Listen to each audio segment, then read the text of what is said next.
سمجھیں ہر ایک چیز کو در حقیقت، دے دے الہی وہ نور بصیرت۔ السلام علیکم ورحمۃ اللہ وبرکاتہ۔ احمدہ و اصلی علی رسولہ الکریم، اما بعد فاعوذ باللہ السمیع العلیم من الشیطان الرجیم، من حمزہ ونفخہ ونفثہ، بسم اللہ الرحمن الرحیم۔ قربانی عید الاضحیٰ کے موقع پر مسلمان پیش کرتے ہیں۔ یہ اللہ عز و جل کے تقرب کا ایک اہم ذریعہ ہے۔ اللہ عز و جل ہمیں اپنی بارگاہ میں قربانیاں پیش کرنے کی توفیق عطا فرمائیں اور ان کو شرف قبولیت سے نوازیں۔ لیکن قربانی پیش کرنے سے پہلے چند اہم باتیں ہیں، ہمیں انہیں ضرور مد نظر رکھنا چاہیے کہ اگر ہم ان باتوں کو مد نظر نہ رکھیں گے تو اندیشہ ہے کہ قربانی قبول نہیں ہوگی، اجر سے محروم رہیں گے۔ اہم بات، امام مسلم نے اس حدیث کو نقل کیا ہے، ان اللہ طیب لا يقبل الا طیبا، بے شک اللہ عز و جل طیب ہیں، پاک ہیں، وہ قبول نہیں کرتے مگر طیب ہی قبول کرتے۔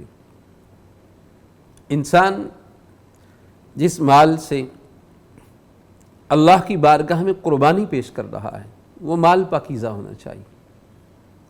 حرام مال اس سے قربانی خرید کر اللہ کی بارگاہ میں پیش کریں قبول نہیں ہوتی، کیونکہ اللہ طیب ہیں، وہ طیب کو قبول کرتے ہیں، حرام کو ناپسند کرتے ہیں۔ حرام پیش کیا جائے تو اللہ عز و جل اس کو قبول نہیں فرماتے۔ مسلم کی دوسری حدیث میں یہ بات آتی، آپ صلی اللہ علیہ وسلم نے فرمایا بغیر وضو کے ایک بندہ صحیح ہے، تندرست ہے، وضو کرنے پہ قادر ہے اور پانی بھی موجود ہے، راستے میں کوئی رکاوٹ نہیں، کوئی عذر نہیں، وضو نہیں کرتا، تو نبی علیہ السلام نے فرمایا کہ بغیر وضو کے نماز قبول نہیں ہوتی۔ اسی طرح خیانت، حرام کمائی، ناجائز کمائی، اس سے صدقہ دیتا ہے، اللہ کی بارگاہ میں پیش ہوتا ہے، قبول نہیں ہوتا ہے۔ یعنی جس طرح بغیر وضو کے نماز نہیں ہوتی، اسی طرح بغیر حلال پاکیزہ طیب رزق کے صدقہ قبول نہیں ہوتا، حرام ہوگا تو نہیں قبول ہوگا۔ تو قربانی پیش کرتے ہوئے ہمیں یہ دیکھنا ہے کہ ہمارے رزق حلال ہے کہ حرام ہے۔ حلال اور طیب رزق وہ اللہ کی بارگاہ میں، وہ مال اس کے ذریعے جانور خرید کر رب کی بارگاہ میں پیش کیا جائے قبول ہوتا ہے۔ بلکہ قربانی کی کیا بات ہے، نبی صلی اللہ علیہ وسلم نے فرمایا ہے ایک شخص یطیل السفر اشعث اغبر، لمبا سفر کر کے گرد و غبار سے اٹا ہوا، پراگندہ بال، آتا ہے اپنے ہاتھوں کو پھیلاتا ہے، یمد یدیہ الی السماء، آسمان کی طرف، پھر کہتا ہے یا رب یا رب، اے میرے پروردگار۔ مسافر ہے، مسافرت کی حالت ہے، اور حدیث کا پیرایا یہ بتاتا ہے کہ شاید وہ صحن حرم میں کھڑا ہے، وہاں آ کر ہاتھ پھیلا کر رب کی بارگاہ میں التجا کرتا ہے، لیکن آپ صلی اللہ علیہ وسلم فرمایا مطعمہ حرام ومشربہ حرام وملبسہ حرام وغذی بالحرام فأنی یستجاب لذلک، اس کا کھانا حرام کا، اس کا پینا حرام کا، لباس حرام کا، جس غذا سے اس کے جسم نے پرورش پائی حرام کا، تو اس کی دعا کو کیسے قبول کر لیا جائے؟ یعنی اگر حرام رزق ہو، کھانا پینا ہو تو دعا قبول نہیں ہوتی، جس کے بارے میں نبی صلی اللہ علیہ وسلم نے فرمایا تھا الدعاء هو العبادہ، دعا ہی عبادت ہے۔ مطلب یہ ہے کہ دعا عبادات میں سے اہم ترین عبادت ہے۔ تو جس کا رزق حرام کا ہے اس کی دعا قبول نہیں ہوتی، تو رزق حرام کا ہو تو اس سے قربانی کا جانور خرید کر پیش کریں تو کیسے قبول ہوگا؟ اللہ اکبر۔ نبی صلی اللہ علیہ وسلم نے فرمایا تھا کہ جس نے کسی کی ایک بالشت زمین ناحق مار لی، کل قیامت کے دن صحیح بخاری میں آتا ہے 7 زمینوں کو کاٹ کر اس کی گردن میں توق بنا کے پہنا دیا جائے۔ آج قریب کے افراد ظلم پر آمادہ ہیں، یتیم بچوں کی جائیداد چچا کھا رہے ہیں، یتیم بچوں کی جائیداد اعزاء و اقارب نے قبضہ کیا ہے، یتیم بچے ہیں، کوئی ظالم ظلم کرنے والا جس کا ہاتھ پڑتا ہے اس نے ان کی زمین پر، ان کے گھر پر قبضہ کر لیا، ان کی جگہ پر قبضہ کر لیا۔ قریب کے افراد یا جس کا ہاتھ پڑتا ہے وہ مال ان سے چھین لیتا ہے، زمین چھین لیتا ہے، گھر چھین لیتا ہے ان سے، اور قربانی پیش کرتا ہے، اس کی قربانی کیسے قبول ہو؟ بلکہ اگر یتیم اس کا مال چھین لیا ہے تو وہ یہ نہ سمجھے کہ میں نے دنیا میں اسباب، وسائل اور دنیا کی زیب و زینت کو حاصل کر لیا ہے۔ اللہ عز و جل سورۃ النساء میں یہ بات ارشاد فرماتے ہیں، ان الذین یأکلون اموال الیتامی ظلما، بے شک وہ لوگ جو یتیموں کا مال ظلماً کھا جاتے ہیں، فما انما یأکلون فی بطونہم نارا، یقیناً وہ اپنے پیٹوں میں آگ بھرتے ہیں، وسیصلون سعیرا، اور ان قریب وہ بھڑکتی ہوئی آگ جو ہے اس میں داخل ہوں گے۔ یعنی کل قیامت کے دن آج آگ کھا رہے ہیں، کل قیامت کے دن آگ میں داخل ہو جائیں گے، جس نے یتیم کا مال ظلماً کھایا ہے، حرام مال کسی بھی ذریعے سے حاصل کیا ہے، کسی کا غصب کیا مال ہے، کسی کا ناجائز طریقے سے حاصل کیا ہوا مال ہے، رشوت کا مال ہے، سود کا مال ہے، دھوکے دہی سے کسی سے حاصل کیا، کسی بھی طریقے سے ناجائز مال حاصل کرنے والا اپنے مال سے رب کی بارگاہ میں قربانی پیش کرے، قربانی قبول نہیں ہوتی۔ ان اللہ طیب لا يقبل الا طیبا، بے شک اللہ پاک ہیں، وہ نہیں قبول کرتے مگر پاک مال ہی قبول کرتے، اس لیے پاکیزہ رزق اس کے لیے کوشش کرنی چاہیے۔ یہاں شیطان وسوسہ ڈال دے گا کہ جن کے مال میں اگر ایسی کمی اور کوتاہی اور ایسی آمیزش ہے تو شیطان کہے گا کہ دیکھو تمہارا مال نہیں اگر ٹھیک تو تمہاری قربانی تو قبول ہی نہیں ہوگی، تمہیں قربانی کرنے کی ضرورت ہی نہیں۔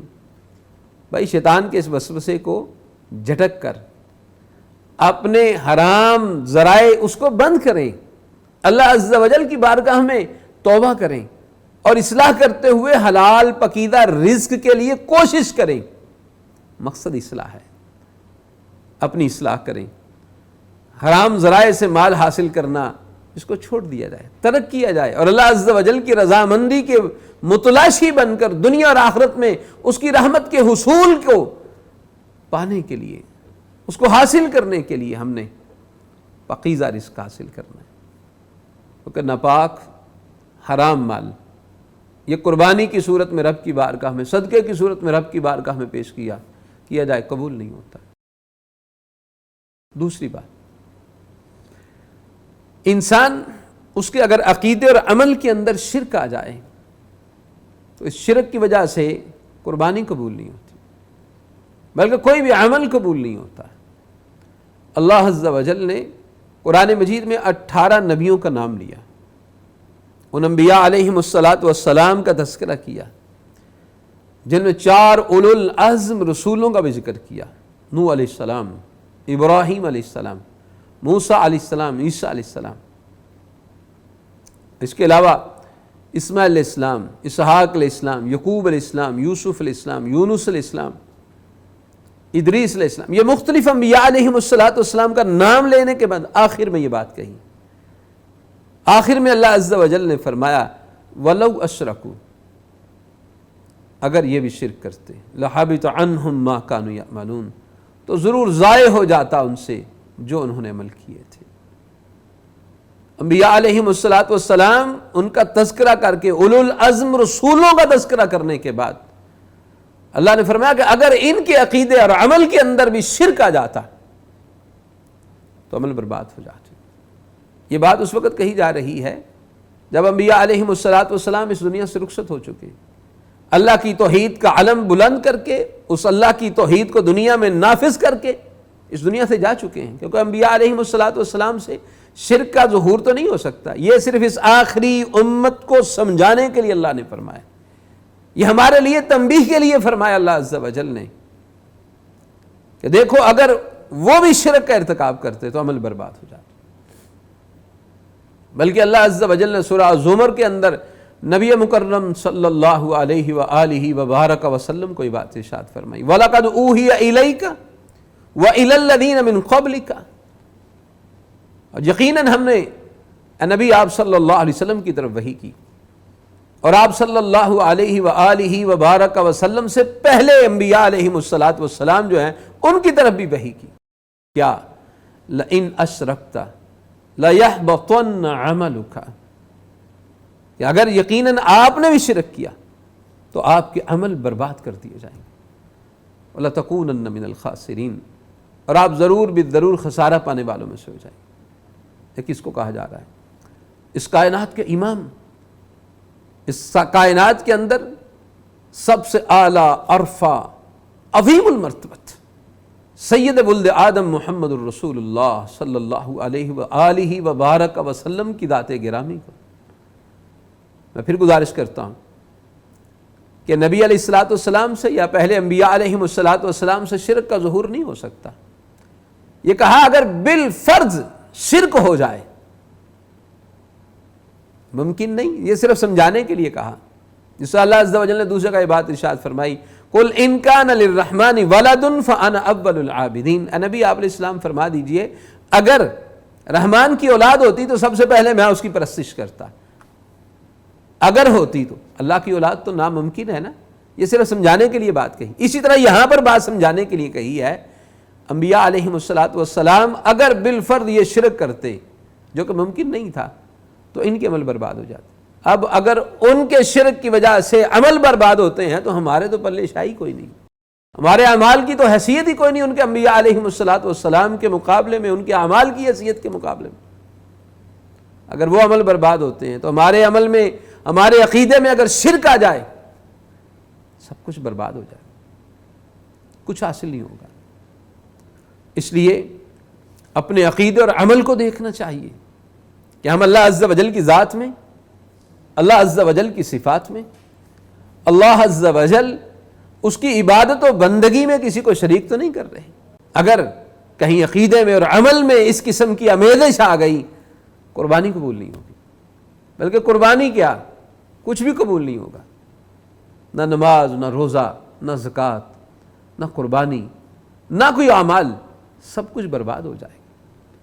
اس لیے قربانی کرنے سے پہلے ہمیں اپنے آپ کو دیکھنا چاہیے کہ ہمارے عقیدے اور عمل کے اندر کہیں شرک کی آمیزش نہ ہو. اللہ عز و جل ہمیں عقیدہ توحید، اس کا فہم، اس کی بصیرت، اور اس کو اللہ عز و جل روز روشن کی طرح ہم پر واضح فرما کر اس کی ہمیں توفیق عطا فرمائے، اور شرک، اس کی قباحت، اس کی شناعت کو ہمیں سمجھنے کی توفیق عطا فرمائے، اور اس سے کلی اجتناب کی مالک ہمیں توفیق عطا فرمائے. تیسری بات کہ قربانی کے جانور جو ہیں ان کے بارے میں نبی مکرم صلی اللہ علیہ وسلم نے کچھ عیوب کا ذکر کیا ہے کہ جانور کے اندر یہ عیب نہیں ہونے چاہیے. تو الحمدللہ ہم جب جانور خریدتے ہیں تو اچھی طرح اس کو چیک کرتے ہیں کہ اس میں وہ عیب نہیں ہونا چاہیے، اس کے اندر عیب نہ ہو، کیونکہ قربانی کے جانور کے اندر اگر عیب ہوگا تو قربانی قبول نہیں ہوگی. بھئی ہم قربانی کا جانور اس کے عیبوں کو تو دیکھتے ہیں، تاکہ قربانی قبول ہو جائے بے عیب قربانی ہونی چاہیے. لیکن کیا خیال ہے، قربانی تو بے عیب ہو اور میں قربانی کرنے والا یہ عیبوں سے بھرا ہوا ہو، کیا مجھے اپنے عیبوں کو دیکھ کر وہاں اصلاح نہیں کرنی چاہیے؟ جانور بے عیب ہو اور میرے اندر عیب ہو تو میرا عیب جو ہے یہ قربانی کی قبولیت میں رکاوٹ بن گیا تو پھر کیا بنے گا؟ اس لیے جہاں پر قربانی کے عیبوں کو دیکھنا ہے وہاں پر اپنے عیبوں کو بھی دیکھنا ہے.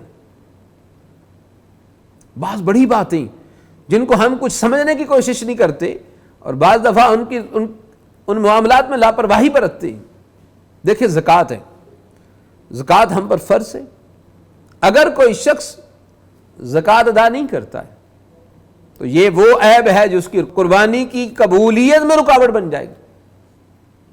بلکہ سیدنا ابو بکر رضی اللہ تعالی عنہ نے تو جنہوں نے زکوٰۃ دینے سے انکار کیا ان کے خلاف جہاد کیا، قتال کیا ان کے خلاف. کیا خیال ہے کہ ہم قربانی تو پیش کریں لیکن زکوٰۃ دینے سے انکار کر دیں، زکوٰۃ ہی نہ دیں ہم؟ یا ایک شخص قربانی پیش کرتا ہے، رمضان کے روزے نہیں رکھتا،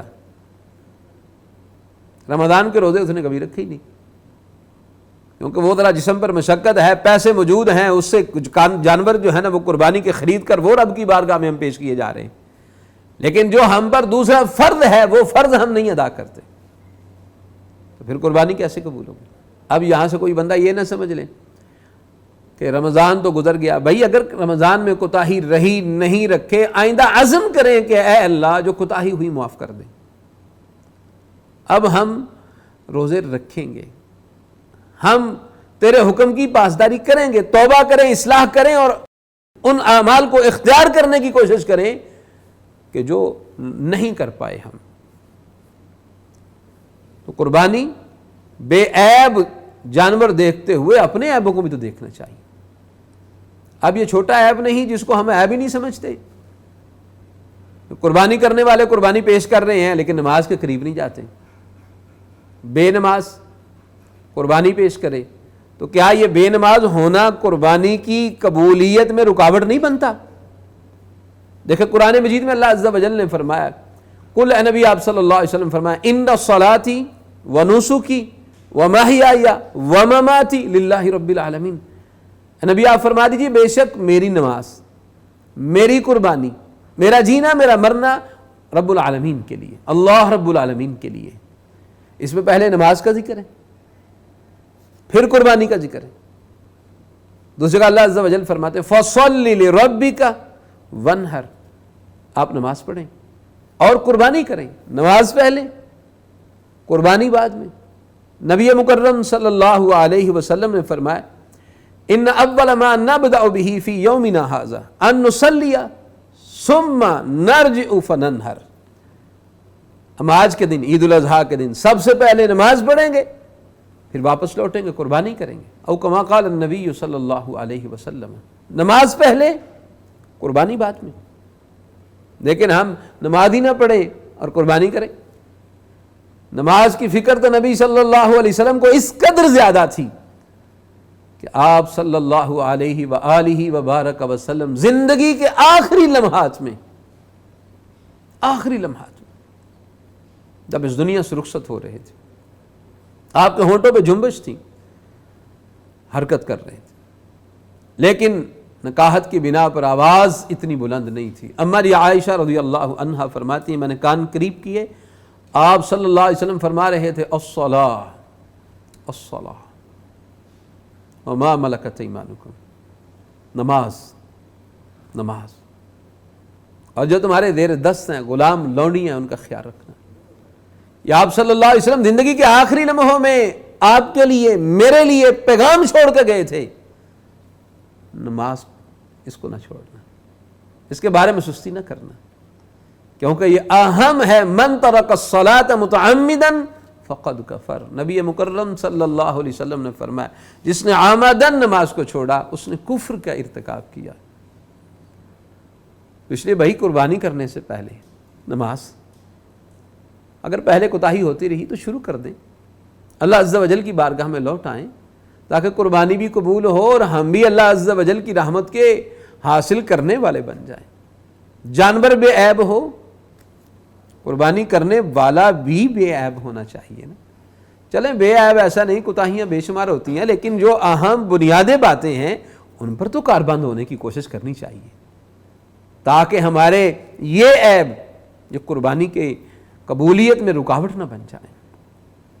اور آخری بات یہ ہے کہ عید الاضحیٰ کا دن، یہ قربانی کا دن، یہ کوئی تہوار نہیں ہے، یہ صرف کوئی رسم نہیں ہے جس کو بطور تہوار اور رسم کے منایا جائے، بلکہ یہ ابراہیم علیہ السلام ان کی اللہ عز و جل کی اطاعت و فرما برداری کی علامت ہے. اسماعیل علیہ السلام انہوں نے اللہ عز و جل کی بارگاہ میں جو ہے قربانی کے لیے اپنے آپ کو پیش کر دینا، ان وفاؤں کی یاد کا دن ہے یہ، یعنی یہ وفاؤں کی یاد تازہ کرنے کا دن ہے، تاکہ انسان اس دن اپنے اللہ سے اپنے تعلقات پر نظر کرتے ہوئے اپنی وفاؤں کی اثر نو اصلاح کرے۔ تو یہ تہوار نہیں ہے، وفاؤں کو تازہ کرنے کا دن ہے، یہ عہد وفا کو اثر نو باندھنے کا تذکرہ ہے کہ ابراہیم علیہ السلام نے اس دن اپنے بیٹے کو رب کی بارگاہ میں لٹا کر چھری پھیر دی، تو ہم بھی اپنے قیمتی متاع، مال، جان، سب کچھ اللہ کی بارگاہ میں قربانی کے لیے پیش کریں گے۔ یہ عہد وفا، یہ وفاؤں کا دن ہے، یہ وفاؤں کی اصلاح کا دن ہے۔ قرآن کے ان الفاظ کے مطابق کہ کل ان صلاتی و نسکی و محیای و مماتی للہ رب العالمین، فرما دیجئے میری نماز، میری قربانی، میرا جینا، میرا مرنا اللہ رب العالمین کے لیے ہے۔ یعنی یہ وفاؤں کا دن جس میں اپنی ہر ادا کو، ہر عمل کو اللہ عز و جل کے ساتھ وابستہ کیا جائے۔ جب ایسی کیفیت ہم اختیار کریں گے تو پھر یہ دن ہمارے لیے اصلاح کا بھی باعث بنے گا اور ہمارے لیے اللہ کے تقرب کے حصول کا بھی باعث بنے گا۔ اللہ عز و جل سے دعا ہے وہ مالک ہمارے حال پر رحم فرمائیں، اور ہمیں قربانی سے پہلے قربانی کے متعلق جو اہم امور ہیں ان کو سمجھنے کی توفیق عطا فرمائیں، اور جہاں غلطی ہے وہاں اپنی اصلاح کی توفیق عطا فرمائیں۔ اللہ عز و جل صحت، عافیت، ایمان کے ساتھ لمبی زندگی عطا فرمائیں، اسلام پر، ایمان پر، توحید پر زندگی، اسی پہ ہمارا خاتمہ فرمائیں۔ دنیا آخرت کی رحمتیں، برکتیں، آسانیاں، عزت ممالک ہمارے مقدر میں فرمائیں۔ دنیا آخرت کے دکھ، تکلیفیں، پریشانیاں اور ذلتوں سے مالک ہمیں محفوظ فرمائیں۔ وآخر دعوانا ان الحمد للہ رب العالمین۔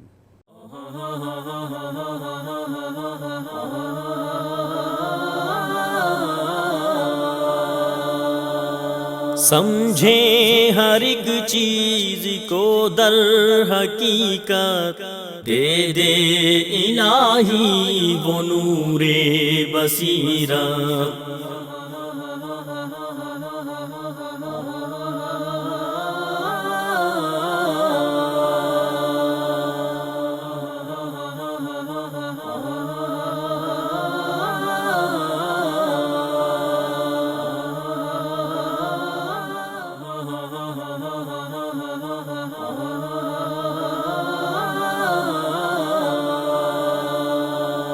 سمجھیں ہر ایک چیز کو در حقیقت، دے دے الہی وہ نور بصیرت۔